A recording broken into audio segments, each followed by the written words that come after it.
नमस्कार, आप देख रहे हैं लाइव लॉन्ग बिहार। मैं हूं आपके साथ पिंकी श्रीवास्तव और अभी हमारे साथ जन अधिकार पार्टी के सेवा दल के प्रदेश अध्यक्ष भानु यादव जी मौजूद हैं। आइए हम उनसे कुछ खास बातचीत करें और जाने कुछ बातों के बारे में। नमस्कार भानु जी, आपका हमारे चैनल में स्वागत है।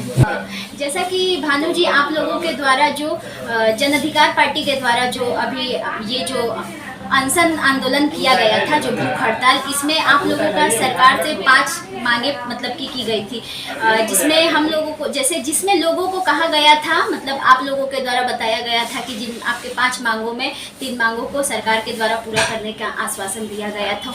तो लोग जानना चाहते हैं उन 3 मांगों का आश्वासन जो मिला था आप लोगों को, वो पूरा किया गया है सरकार के द्वारा कि नहीं? देखिए, ये जो सरकार है ना, ये सरकार कंप्लीट लोगों के साथ छल कर रही है। मतलब अभी कितने वादे किए और किस किस तरह के वादे किए, एक भी इन्होंने कोई वादा पूरा नहीं किया। दूसरी बात है कि हम लोग विपक्ष की भूमिका में है और हम लोग लगातार मांग कर रहे हैं, जो कि हमारा मांग वही होता है जैसे महंगाई से रिलेटेड होता है या किसी के साथ कोई वो गलत होता है तो उसके अगेंस्ट हमारी पार्टी, और हमारी पार्टी का मैनिफेस्टो में है सेवा करना। तो इससे रिलेटेड हम सरकार को हमेशा घेरते हैं, लेकिन सरकार ये एक आश्वासन दे करके हम लोग को आमरण अनशन से उठा देती है, लेकिन वो पूरा एक भी नहीं करती है। उस दिन तो नीतीश कुमार का स्टेटमेंट भी आया था कि हम इसको पेट्रोल डीजल का भी दाम कम कर देंगे, ट्विटर के द्वारा बताया गया था। हाँ, लेकिन अभी तक आप लोग देख ही रहे हैं नहीं कुछ हो रहा है।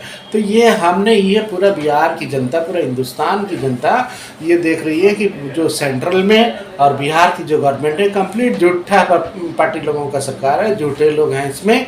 इससे बिहार का विकास कभी हो नहीं सकता और जनता इस बार कमर कस ली है। अभी देखिए, बाढ़ के समय में नीतीश कुमार जी पूरा घूम रहे हैं, घूम लिए जा करके, वो जो बकना था बक दिए, लेकिन उनको कोई काम नहीं, राहत से रिलेटेड कोई काम नहीं। कल हम मौजीपुर में गए हुए थे, यहाँ पे फतवा के पास देख रहे थे कि पूरा गंगा उफान पे है, लेकिन एक भी एनडीआरएफ टीम से रिलेटेड या मतलब कोई राहत सामग्री या राहत से रिलेटेड कुछ भी नहीं था। सरकार के द्वारा से उन लोगों के लिए कुछ मदद नहीं दी, कुछ भी नहीं था।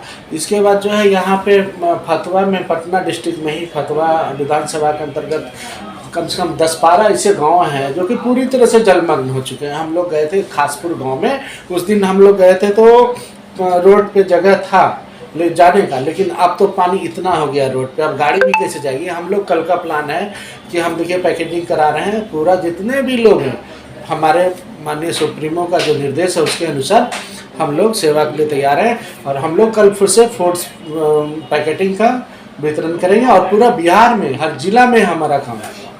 पैकेटिंग का क्या, लोगों तक घर घर जा करके आप लोगों को खाने का सामान देंगे क्या? देखिए, हाँ, खाने का सामान ही है, सूखा भी है, इसके बाद जो है कुछ रेडीमेड्स हैं। मेनली है कि इसमें बाढ़ में क्या होता है ना कि हम लोग एक गांव पहुंचते हैं, वहाँ पे पानी रहता है, कहीं चीज़ वहाँ पे पॉसिबल नहीं हो पाता है कि हम खाना बनवा करके वहाँ पे आखिर ले कैसे जाएं, ये सवाल होता है। गवर्नमेंट की तरफ से भी तो कुछ हम लोग को नाव तक भी नहीं ना मुहैया कराया जाता है, आप तो जानते ही हैं। हाँ, अगर एनडीआरएफ की टीम नाव लेकर के आए तो हम लोग सब कुछ करेंगे, है ना।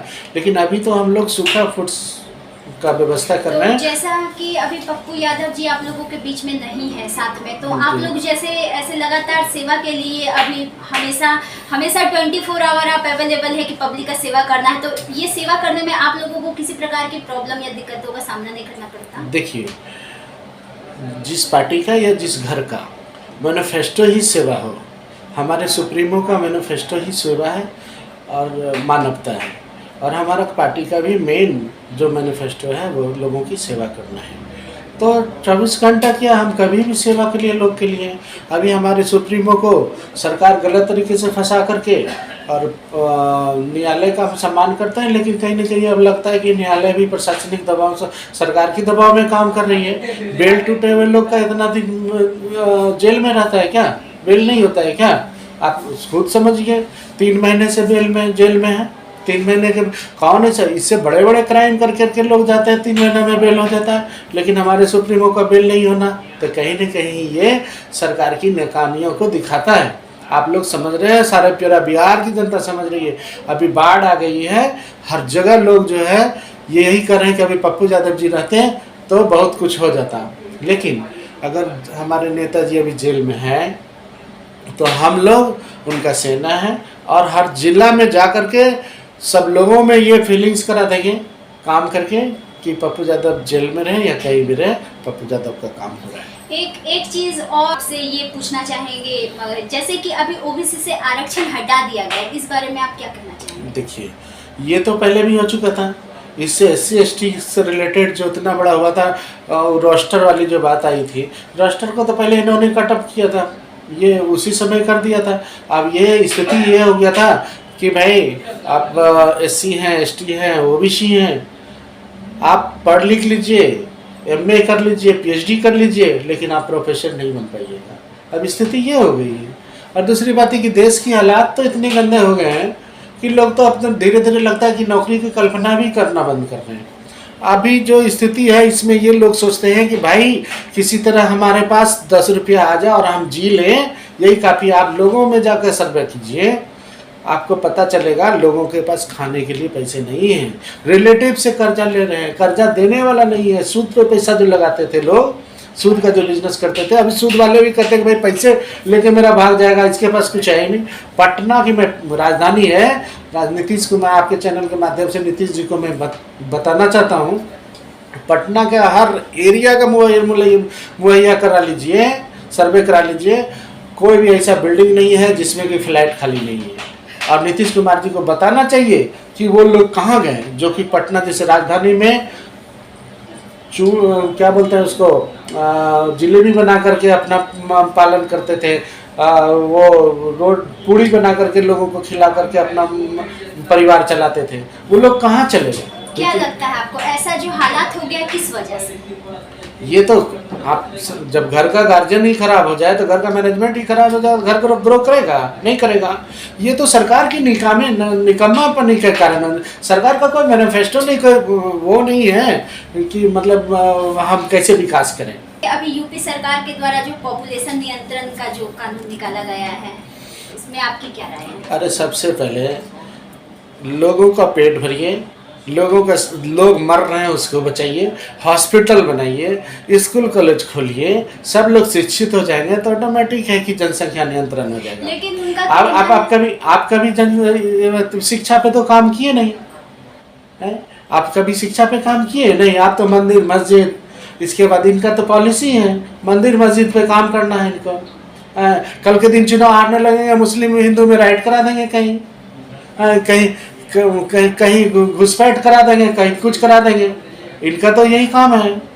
ये तो हिंदू। अभी आप देखे कोरोना हुआ था, कोरोना में हमारे सुप्रीमो हम लोग पूरा बिहार में काम किए, हर जगह काम किए ना, आप लोग देख रहे थे, रोज हम लोग के साथ थे। लेकिन उसमें ये हमको बताइए, मरने वाला कोई मुस्लिम था क्या, कोई हिंदू था? जो रोता था, जिसको बीमारी हुआ था, वो मुस्लिम हिंदू था कि सिख था कि ईसाई था? चिल्लाता था रोड पे तो सबको दया आता था, है ना? ये बताइए, खाना हम जो बांटते थे किसी एक पार्टिकुलर कास्ट के लिए जाते थे या वो उसके लिए जाते थे क्या? हम लोग सबके लिए काम करते हैं। सबसे पहले बात है, अब कोरोना में ही हिंदुत्व कहाँ चला गया था, ये पहले बताइए तो। जितने भी हिंदुत्व के ठेकेदार थे, बजरंग दल, क्या क्या कौन कौन दल सब है, ये RSS वाले के कहाँ थे ये लोग? कम से कम हिंदू को तो बचा लेते भाई। हिंदू जो इतना मरे, हमको लगता है कि अभी तक बिहार सरकार डेटा भी नहीं दिया कि कितना हिंदू मरे बिहार में, या नीतीश कुमार जी से डेटा ऐसा क्यों ऐसा कि मतलब कि वो इस बारे में कुछ बताना नहीं चाहते? सरकार ही छुपा रही है, पूरी छुपा रही है। सरकार बता देगी तो हम आप अगेंस्ट हो जाएंगे, लेकिन ऐसा थोड़ी ना है कि लोग अब हर जगह समझ रहा है क्या। अब तो हम लोग तो कहते हैं कि हम लोग नहीं होगा तो चलेंगे, कम से कम समाज में एक मैसेज देंगे भाई कि जो हिंदू मरा सिर्फ उसकी डेटा बिहार सरकार को दे देना चाहिए या केंद्र सरकार को। मुस्लिम की तो बात छोड़ दीजिए, जो हिंदू मरे कोरोना में सिर्फ उसी का डेटा दे दीजिए, तब आप हिंदुत्व की बात कीजिए।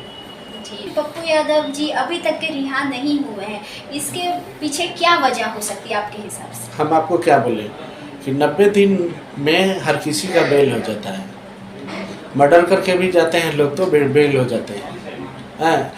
लेकिन हमारा नेताजी का तो बेल टूटा हुआ था, ये 90 दिन से है ना, तो ये तो इमीडिएट होना चाहिए था, बेल कब का हो जाना चाहिए था।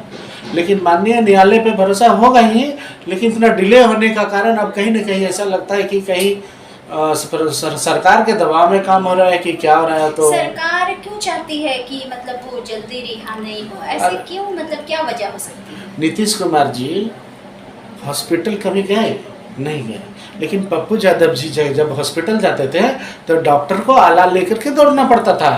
हर व्यवस्था का पोल हम लोग खोल रहे थे कि बिहार में ये चीज़ कमी है। नीतीश जी को उस पर काम करवाना चाहिए था, ना कि नीतीश कुमार को पप्पू यादव को जेल डलवाना चाहिए था।